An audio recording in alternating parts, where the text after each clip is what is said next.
Well, welcome everybody to the second afternoon session. I don't know what we have after this. Are we in break till the evening? One more. All right. Well, we're going to be the best show of the afternoon. I tried to get espresso shots and they shut me Yeah, down. we got shut down on the espresso shots. Too much swearing and cussing going on with that. So, I'm Taylor Arispe. I'm a regional manager in the Southeast, covering Georgia and South Florida. And with us, our subject matter expert is Georgia Beglin. So, Hi, guys. Supposed to read a few things about her. You don't have to. It's all right. I'm going to read them, all right? You don't I'm going to do my job. So she's a 2-time Pinnacle Summit winner, a CBPA, a 3-time Chairman's Club winner, CBPL, and a $1 million club. Couldn't decide what I wanted to do with my life, so I just hit them all. Yeah. 6-time karaoke champion. One time. Yeah. All right, so what we're going to talk today about is discovery calls. Something that we all have done hundreds of times. Some of us, maybe this is your first week, so you haven't done 100 yet, but you're gonna. And specifically, how to lead discovery calls using emotion. So just quickly, I want a quick show of the hands. How many people here are in their first year with Insperity? Second full year, okay. The majority of people. So this is perfect. So we're going to spend a lot of time talking about the emotional piece. I think we spend a lot of time, through our standard trainings talking about the logical piece, the product knowledge and all of that. But how do we tie those together is really the important part. So we're going to talk about emotional language of a prospect and recognizing the differences between logical and emotional responses. And then connecting business problems with emotional responses, and how to really not shy away from that emotionally charged language, where it's really easy for us to be able to give quick feedback. All right, so let's start with why lead with emotion.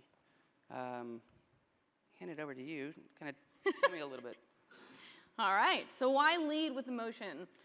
Have you guys ever bought anything from somebody you didn't like? A big purchase. Really? You hated the guy or the gal? Facebook? Hate Facebook. Well, let me reassure you that in this role, for what we do and what we sell and how much our clients pay for the services that we provide them, you're much more likely to get a sale if they like you, okay? And that starts within the first conversation that you have with a business owner or a decision maker or whoever you're sitting in front of during that discovery call.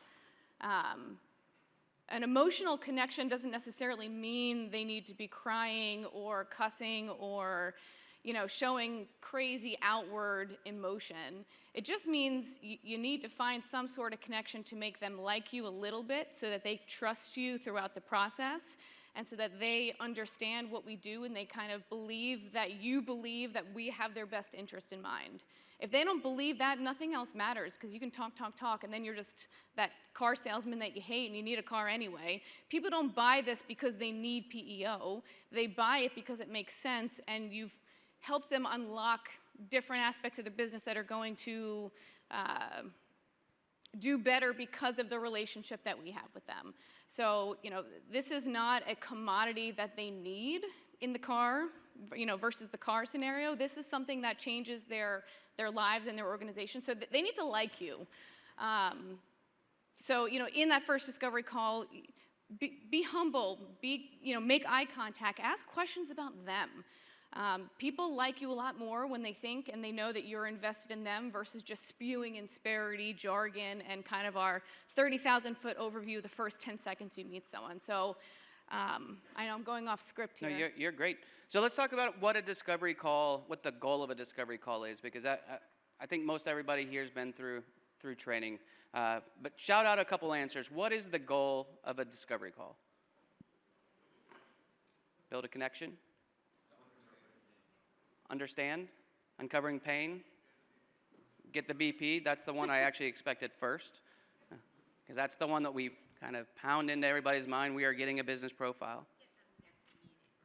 Get a next meeting? Mm-hmm. I'm going to say it very simply. The goal of a discovery call is to get someone to like me and want to have more conversations with me, whichever way that leads me. The reality of our situation is we're going to have one, maybe two out of every 10 meetings that we talk to actually move to a sale. So I want to get something out of this, as we're having these conversations. I need to be able to create a level of emotional connection with them. And if you ever read some of the old-time books, How to Make Friends and Influence People, it is typically talking about them, getting them to talk about themselves. Like we are trying to create that connection with somebody. With HR Core, HR Scale, and HR 360, we don't know where this is going to go. But we also might be talking to somebody here in January that's going to buy from us in December of next year. And so maybe that's the path. So if the goal is getting a BP, okay, well, maybe it is, but the timing's still got to line up with that. But if my goal is always how to get them to like me, how to make that individual connection with them, I'm always going to be searching to be able to make friends. I mean, everybody's met friends or, had an immediate connection with somebody at some point in their life, whether that was, back in high school that you met somebody that, just in the lunchroom or, as you were growing into college and, meeting new people that you just sat down and immediately had that connection with. Well, you didn't talk to them about all the logical things. There was something that created an emotional connection with. An easy gauge for that is on a discovery call, did I get on texting basis with them? You stole my line. I know. We talked about this. Oh, well, I thought it was Rob. He's the other S of me. No, I mean, to that point, when you create an emotional connection, guys, I'm telling you, when deals get done behind the scenes because you have that emotional connection, because you talk to the business owner or the CFO or whoever's making the decision, when you've got a connection that goes both ways, where you can text them, you can call them offline. I mean, deals get done not in front of their colleagues and in these meetings where everybody's present. Yeah, those are important pieces of the sales process. But for as long as I've been here at Insperity, most of the deals that we close are from those text conversations. They're the one-off, hey, what's really going on? What is the holdup here? What really did the board say? What do we need to get through? Oh, okay, well, Bill doesn't like this, but Eric wants this, and then Kat, she needs this, and if we can just do those three things, I think I can smooth everything over on the back end. Okay, awesome. Right, like those kind of conversations don't happen in front of all the other business owners. They happen offline, and if you don't create that emotional connection to where they trust that you've got their back, deals are just a lot harder to close, especially when there's multiple decision makers involved, and especially when you're working through different barriers. So, but it all starts again in those first couple of interactions with the decision maker. So what is the logical and emotional difference in a buyer's decision process? Yeah, I thought about this. I mean, there's a lot of different things, but what we've landed on when we, prepped this is that buyers decide that they're going to move forward with Insperity because emotionally it feels right before they back it up with logic. So they make decisions based on emotion, and then in their own mind, they back up their emotional decision with logical factors. Does this financially make sense? Can I get this approved by the board? Does this philosophically make sense for our organization? Can I get everybody's approval who needs to be, does the medical make sense? Does the renewal date make sense? They back up all of the different logical factors with the decision that they already made at the beginning, like this makes sense. Our business is going in a direction where we can only benefit with Insperity's business model. And so they say, okay, let's go, and then everything kind of follows suit after that using, logical conversations and data points. Has anybody bought something that logic said, I should not buy this? Maybe it was more expensive? Yeah. I probably did it this morning. Yeah. It is something we absolutely do, but there was some level of emotional connection to that, and we justified it in our head. That's what we're trying to do throughout this entire sales process, but that becomes so much easier when you've become that person for that person. Yeah. It's so much harder to say no to somebody that you like. Yeah. It's so much easier to say yes and to say, I'm going to trust them, or I'm going to give you a little bit more grace, because maybe I said something that wasn't 100% right, but it wasn't. You could tell it wasn't wasn't done intentionally. Yeah. If you want grace, find a way to connect with that individual. Yeah. All right, so how do you, we've all dealt with this. We've all had a prospect, maybe a CFO, maybe a controller, that was maybe a little tough to crack. So how do you create an emotional response when you're talking to that type of prospect? Oh man, sometimes I just want to punch these people in the face, but you know, you just gotta like roll with it. You gotta get them to like you. So you know, when we're dealing with people who are very analytical, who don't really want to show much emotion, or they're, you know, financial minded, they've got a lot on their plate. They don't want to put up with like you trying to pull emotion out of them, right? Sometimes that just doesn't work. So plan B, find something that ticks them off about something in their business, or find something where it's a rub.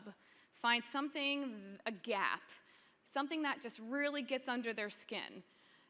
Create some sort of emotion, right? It doesn't always have to be fluffy tears or whatever, but find a gap, ask questions until there's a spot where that person is a little bit uncomfortable, and then dig in. Once you start to hear these emotional words about, you know, my broker's a doofus, but you know, it's somebody that we've partnered with for 15 years, tell me why he's a doofus. Right, like that's an emotional word. When somebody name calls in a not a positive way, there's something there. There's your thing, right? You got to get some sort of adjective that's a little bit more than blasé or factual. Usually, I just ask questions until I find something that they chuckle about or get ticked off about, and then I dig, and I don't let go. Yeah, I think when we hear emotion, a lot of times we think very outward. A lot of these people are never going to be very outward emotional. But when I think about emotion, I also think oftentimes it's want. Want is an emotion. People buy on wants, not needs. So if you can kind of reframe it in your mind that emotion may be, yes, it might be someone saying doofus or might be something like that, but it very well could be just creating desire. That is, everybody has some desires. It's our job to be able to connect with them to a place where we can start to hear their desires and what they're saying. And I would say this, as you're starting discovery calls, it's easy to get somebody to that place by getting them to think about what connected them to this business. Mm-hmm. You know, why did they come work here? Each one of you made a decision to come work for Insperity for different reasons. I'd have to sit down with each of you to find out what it was. It could be because you thought the boss that you were going to be working with was going to be awesome. It could be because you really believed in the product. It very well could just be that my income level was going to be higher, you know, by coming to this place. But there was something that you wanted, and you felt like this was going to fit that need. That was uncovered, likely, in your interview. It's the same thing. I mean, you think about the industries that we serve, right? And the business owners who run these industries, think engineering, think IT, government contracting. I mean, a lot of those industries, the business owner got into their business because they thought they could do it better. They were really technically good at that skill, which means if they're IT focused, if they're engineers, they're usually not really emotional. But somehow, the best BPAs figure out how to uncover that thing, right? So, you know, asking them, why did you start this business? Go back to the beginning. If you're lost and you don't know where to go from your discovery call, say, let's take a step back. You know, I never really asked you, how did you get into this? Where were you before this? And what made you want to start this company or buy this company or come into this organization as the CEO or CFO? What did they bring you here to do? That will elicit some sort of emotion. They're going to have some sort of pride or, you know, something brought them to this organization that they wanted to accomplish. Somebody presented a challenge in front of them that they wanted to tackle. How's that going? What they bring you into here to do? How long has it been and how's it going? Like, what are the milestones that you've set for yourself? What are the milestones for the business? How far into your plan are you? Are you on track? Oh, you're ahead of schedule? Awesome, tell me about it. What got you there? You're a little bit behind? What do you think that's from, right? Asking those gap questions is gonna elicit some sort of thing that you can kind of latch onto, and I guarantee you at some point they're gonna give you an emotional word. Yeah, absolutely. So when I was just starting here, my mentor here, would always talk to me about getting 7 layers deep. So I want 7 layers of questions. How many people, when they get a response from a prospect, try to ask 7 more related questions or 6 more related questions? Most of the time, you're not going to get there. But if you landed at 4, I promise you're better than what you were by getting the service level answer. And if you ask 7 questions, you're going to get something that is going to get them emotionally charged. They are going to tell you something. And if you are willing to listen, which is an important part of this. Oh, it's key. Yeah. You can sometimes skip over such important information, things that you can go back to and ask more questions about, but you're trying to think your next question. Yeah, sometimes the question is just repeating back one word with a question, tone in that. It doesn't have to be very sophisticated questions, but understanding, showing that you're listening. This is how you become emotionally connected with somebody. We all do this with our own relationships. All right, so let's kind of talk about how do we connect, the business problems with the emotional responses that we're trying to elicit.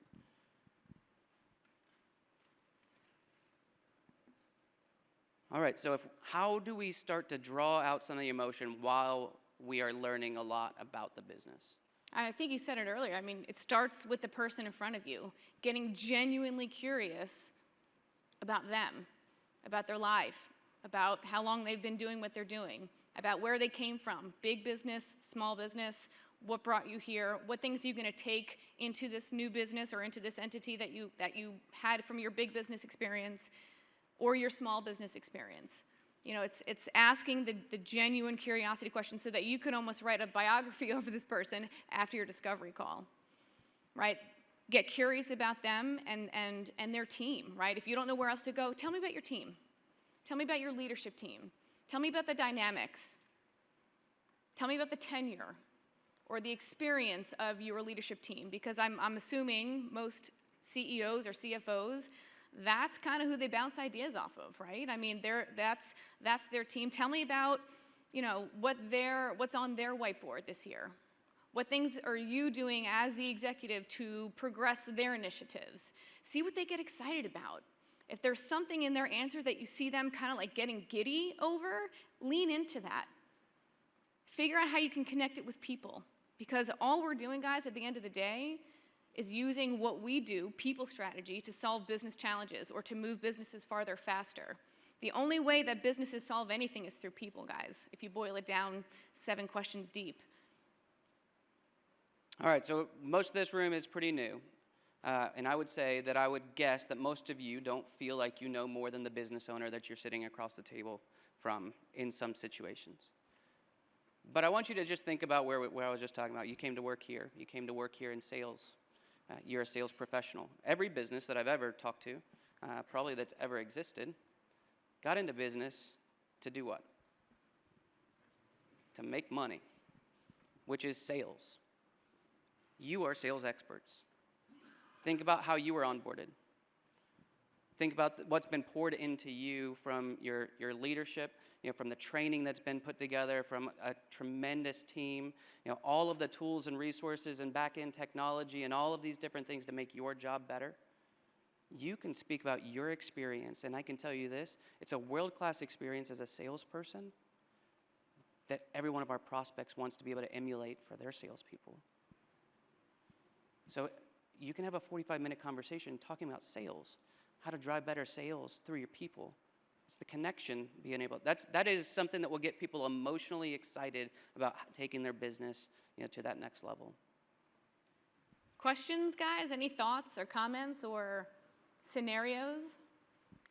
Go ahead.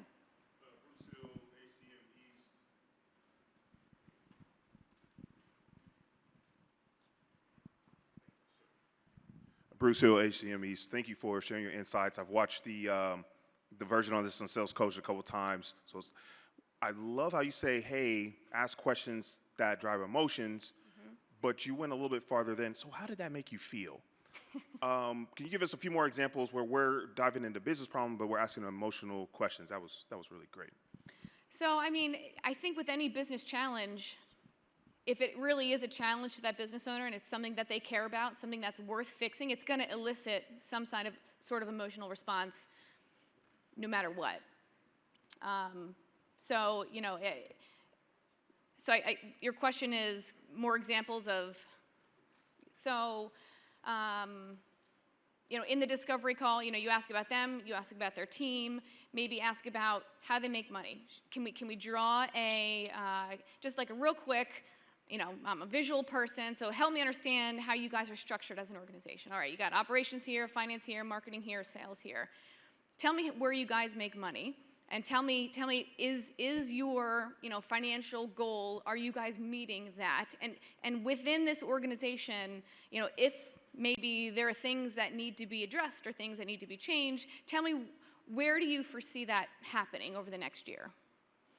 Right, get him or her to like lean into where the challenge is, because then you're going to see them open up a little bit more. When they're invested, when you're talking to somebody who's invested in the conversation, Bruce, like they're going to open up a lot more than just sitting across from somebody checking off questions that you're asking them, right?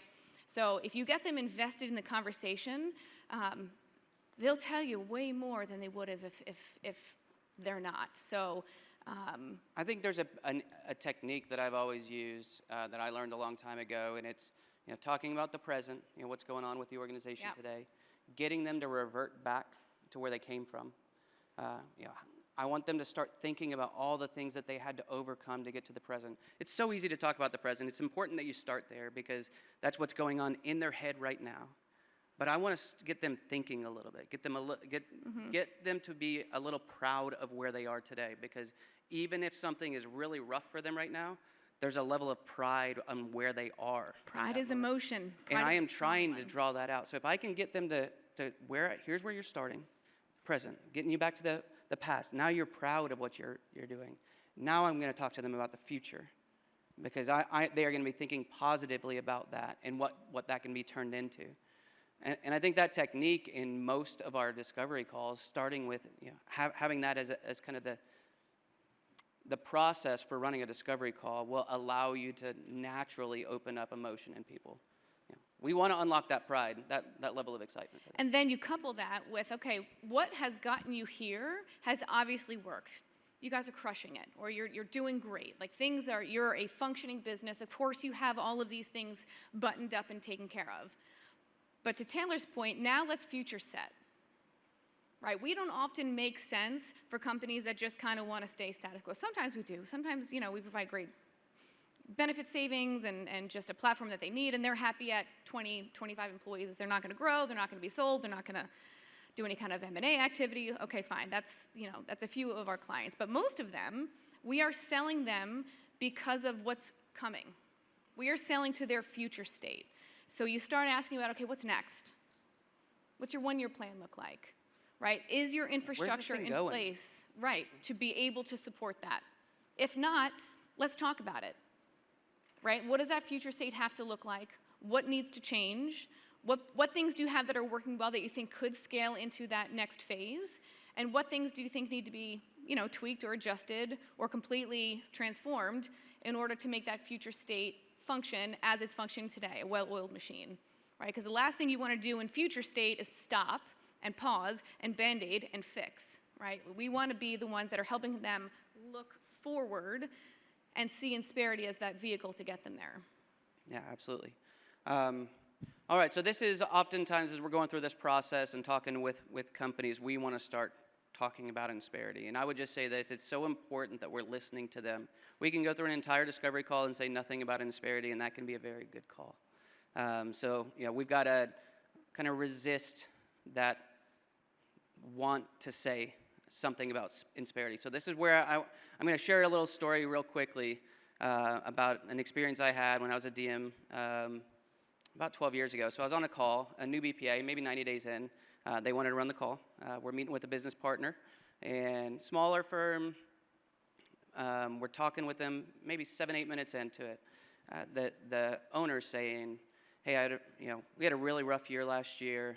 I lost my partner, my business partner." And my BPA, he said, What did that do to my medical premiums? Every time it kills me. And in that moment, he knew how wrong he was, but there was such a desire to say, like, I've got something that will connect into how we can help these guys, because I know what the problem is. And so this is where I really want, I would imagine that every one of you have had some slip up, hopefully not to that level, but you've had something, you're like, man, I missed that. Yeah, I didn't hear what they said, and if I would have just listened to what they said, I had that opportunity to connect with them. Because every one of us felt that right there, like, oh my God, like, that actually happened. That's a true story. And I say all that because we're going to, like, the last bit here is running towards emotionally charged language, and it's so easy for us to just try to dive in. Hey, this is how Insperity can fit right in here. We're going to fix your medical problem. And that's so not the right answer. So, just a quick second left. Once we have uncovered that, how do we use that to guide the conversation into future steps? So, I mean, at least during the discovery calls that I'm leading, I typically, I'm a handwritten notes kind of gal. So I'm in my mind, I've memorized the wheel over the last, 12, 13 years. In my mind, I go through all of the pieces of the wheel to try to ask questions. How is this working? What do you have in place? Is that going to provide future support to your future state? Okay, if not, where are the gaps?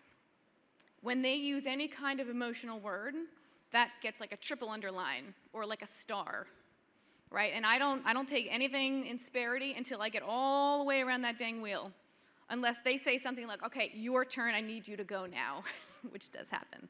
So, I ask all the questions, but we use those words to go back, okay, now thank you so much for, going through all of that. I know I asked you a lot of questions. Let me give you kind of a high-level overview about Insperity.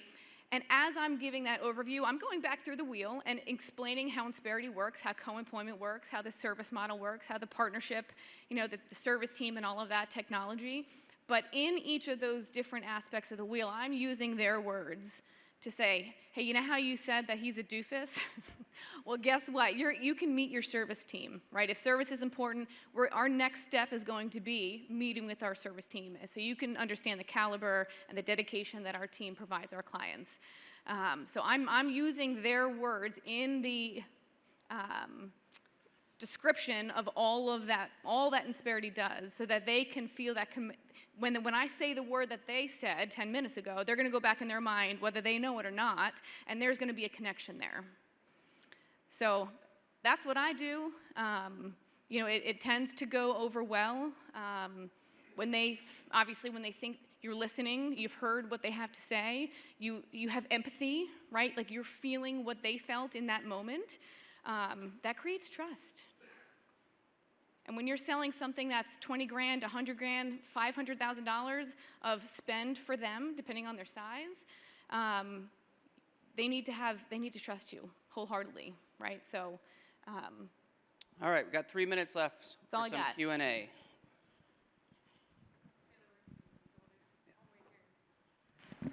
Thanks.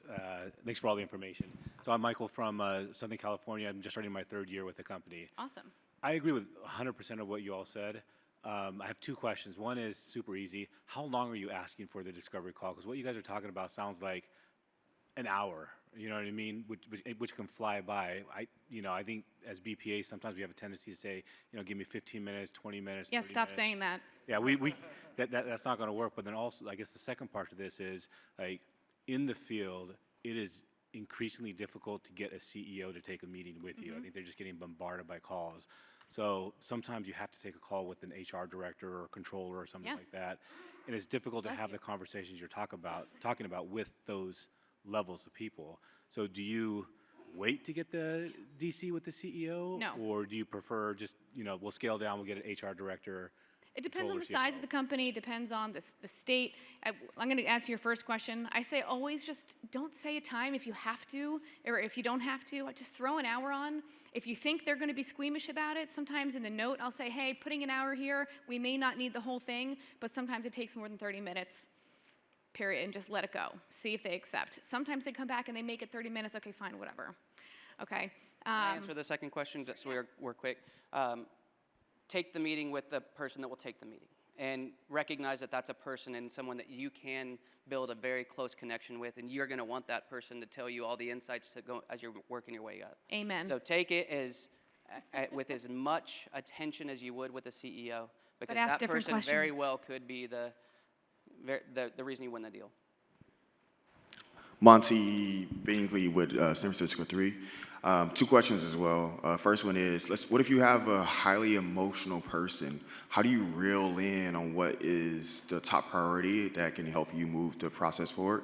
And then two, what's the likelihood of us hearing some of that karaoke voice? Well, stick around tonight, because that might come out. But your first question, I mean, if they're highly emotional, just write it all down. At the end, I'd say, okay, so can we take a step back? Let's prioritize here. Tell me a little bit about where on your prioritization you see these things, making an impact to your business. I'll tell you what I think, but I want to hear it from you first. Let them put it in order for you, because they're going to go to their leadership team or to their board, probably in the same order that their leadership team is going to be evaluating these things as well, as long as it's decision maker. But I always put it back on them. All right. Well, we are out of time. I'm happy to answer. I'll answer your question afterwards. But if you don't mind, there's a survey online. Please fill that out. I have been told to make sure that everybody fills it out. Please, guys. Yes. I appreciate y'all. Thanks.